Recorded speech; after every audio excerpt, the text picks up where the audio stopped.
斯大林不是真正的沙皇，但他却拥有沙皇的一切品质。1944年，巴尔干地区的轴心国势力人心惶惶，此时苏军已经横扫了整个东欧，轴心国彻底输掉战争，如今只是时间问题。巴尔干的纳粹军官、纳粹走狗以及潜逃至此的苏联反对者们，此时都在收拾细软，准备向西跑路。然而，在目睹了苏军排山倒海的攻势之后一位注定会登上苏联死亡名单的老头，却毫不犹豫地走出藏身之处，大摇大摆地向苏联投降。此人便是布尔什维克早年的死敌、独裁制度的忠犬、乌克兰白军领导人之一瓦西里·舒尔金。而让此人不畏死亡也要奔向苏联的原因，正是开头那句出自他本人口中的话语。如果说前诺贝尔文学奖得主、一味批判苏联的索尔仁琴尼只是一个键盘爱国者，那么瓦西里·舒尔金则是一个多次证明过自己对俄罗斯的爱的行动派。此人出生于俄罗斯帝国乌克兰境内，祖上是此地的世袭贵族。虽然舒尔金早年就经历了父母双亡，但很幸运的是，他有一个相当靠谱的继父。舒尔金的继父是基辅当地的报刊编辑，后来为俄罗斯帝国政府效力。在继父的影响下，舒尔金虽然出生于乌克兰地区，并非严格意义上的俄罗斯人，但却始终以小俄罗斯人自居，还成长为俄罗斯沙皇的坚定拥护者。然而，19世纪末的俄罗斯并不太平，沙皇的专制统治让俄罗斯在对外战争中连吃败仗，特别是日俄战争的失利，让俄国国内的反对情绪到达极点。1905年，俄国爆发革命，为了平息人们的不满，沙皇在这一年不得不允许成立俄罗斯的下议院——帝国杜马，通过分享权力来减少人们对于沙皇的反对。虽然成立杜马的本意是给那些反对沙皇的人一个参与政治的机会，然而俄罗斯不仅有对沙皇不满的人，同样也有沙皇的坚定拥护者。许多出身平民与下级贵族的保守派坚定地相信，即使输掉了战争，沙皇制度依然是俄罗斯的最优解。他们没有眼睁睁地看着改革派挤满下议院，而是开始组建右翼保守派系，开始在下议院同革命党展开直接对抗。作为沙皇制度的铁杆粉丝，拥有演讲天赋的舒尔金借着这个机会彻底走上了俄罗斯政坛。他先是以右翼分子的身份被选入帝国杜马，又通过自己在舆论界的人脉，继续强化俄罗斯民间维护皇权统治的暴力团体黑色百人团。在他的运作下，俄罗斯保皇势力蒸蒸日上，看上去沙皇只要通过有限的改革就能继续稳坐江山。然而，战争的到来打碎了沙皇的美梦，也彻底改变了舒尔金的命运。在帝国杜马任职期间，舒尔金的演讲天赋不仅吸引到了大量平民，也引起了末代沙皇尼古拉二世的注意。沙皇对这个狂热分子很有好感，他多次亲自召见舒尔金，并与其建立了私人友谊。沙皇的好意让舒尔金愈发坚定了自己的右翼立场。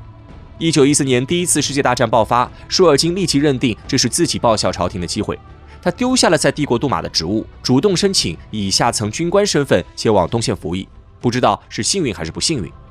刚刚参战没几个月，舒尔金就光荣地为国负伤，并回到了乌克兰，继续当他的民意代表。然而沙皇的亲切无法改变前线的结果。随着俄国在第一次世界大战中一败再败，明眼人都能看得出尼古拉二世没有能力带领俄罗斯人赢下战争。随着战争接近尾声，越来越多的人加入了革命党。舒尔金虽然比谁都清楚尼古拉二世的软弱无能，但却始终不认为沙皇制度本身就存在问题。在他看来，尼古拉二世是个废物，只要尼古拉二世退位让贤，那么俄罗斯就能再次强大。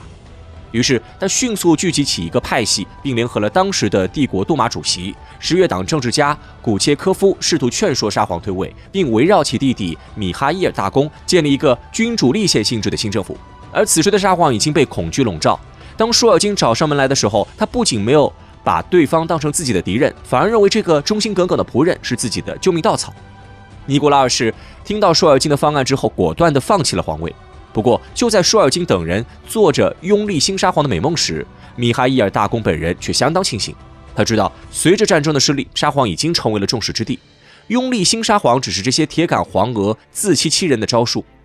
米哈伊尔大公拒绝了继位的请求，后面的事情也正如他所料，俄国民众彻底抛弃了沙皇，并在1917年初成立了自由派主导的临时政府。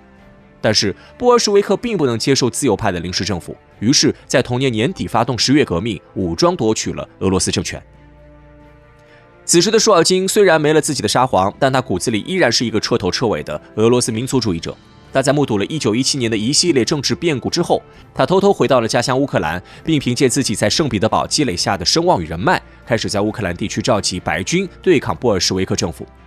然而，在回到乌克兰之后，舒尔金却发现，此时他的敌人不只有布尔什维克，还有乌克兰地区的分裂主义者。俄罗斯帝国的崩溃给了乌克兰独立契机，在乌克兰地区的白军势力当中，相当一部分人的目的并不是恢复一个右翼政府，而是建立一个乌克兰独立政权。后院着火分散了舒尔金的精力，也导致他在乌克兰地区的军事行动节节败退。在苏俄红军的围堵之下，到了1920年，舒尔金在多次失败后，放弃了在乌克兰地区的抵抗，而是出走欧洲，成为俄罗斯流亡政府的重要成员。在流亡西欧之后，舒尔金积极参与了流亡政府的各类活动，同时也在关注着俄罗斯内部的动向。然而，有趣的事情发生了。当立场由对立者转变为观察者之后，舒尔金渐渐感觉到苏俄才是自己那个理想中的俄罗斯。刚到西欧没多久，他就感慨到俄罗斯正在恢复他的军事力量。而在目睹了斯大林建立集权制度之后，他又大呼小叫道，俄罗斯正在为新的独裁者做好准备。为了深入了解苏联，他还伪造假护照，以一个西方公民的身份，在1925年进入苏联进行访问。而苏联内部的勃勃生机一点都没有让他认可共产主义对社会的正面作用，反而强化了他布尔什维克才是合格独裁者的想法。他惊喜地叫喊，俄罗斯不仅没有死，反而因为布尔什维克充满活力。他还说，只要俄罗斯继续保持这种活力，所谓的新经济政策会反过来摧毁布尔什维克。舒尔金对于所谓的共产主义没有任何认同，在他看来，红色意识形态与法西斯没什么区别，唯有独裁统治下的庞大帝国才是他认可的俄罗斯。1944年，当听闻苏联红军已经打到他旅居的贝尔格莱德时，舒尔金不慌不忙地走出了自己的小公寓，告诉苏联红军：“我就是舒尔金，把我抓回去吧。”拘捕舒尔金的苏联军官很快认出来，这个已经秃了的小老头正是苏联重点政治犯，当年在乌克兰组织白军和布尔什维克作对的舒尔金。他很快被送到了苏联内务部并接受审问，而这个老头对自己的所作所为悔意全无。他自始至终都认为自己的行动是在建设一个强大的俄罗斯，而同样在建设强大的俄罗斯的斯大林一定会认可自己的所作所为。然而，来到苏联之后，对于他的判决令他意外。舒尔金本来以为斯大林给他关个3年就了不得了，可是判决下来之后，舒尔金居然被判处了25年监禁。虽然有点意外，但舒尔金不仅认下了这个结果，还在监狱中继续他的写作事业。除了撰写自己前40年人生的回忆录之外，舒尔金还做出了一系列对斯大林的吹捧。在他本人的描述里，他甚至在斯大林逝世时做了一个一匹雄伟的骏马跪倒在血泊里的梦。舒尔金的忠诚虽然没有打动苏联政府，但是好运再次降临到这个老头身上。1956年，作为改革的一部分，赫鲁晓夫释放了大量斯大林时代的政治犯。而在轮到舒尔金时，赫鲁晓夫不仅提前结束了他的刑期，还给他分配了一套单间公寓。然而，舒尔金在出狱并了解了赫鲁晓夫之后，却并没有认可赫鲁晓夫这个新上台的领导人。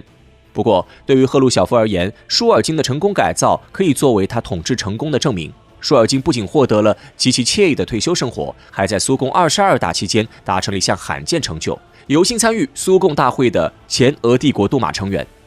然而，舒尔金本人对这种追捧不屑一顾，他的梦想一直是建成一个伟大的沙皇的俄罗斯。赫鲁晓夫显然不符合他心目中的沙皇形象，于是，在他人生中的最后几年，他对苏联做出了一个预言。不知道是巧合，还是舒尔金真的看透了什么，最终这个预言还真的揭示出了苏联解体的本质。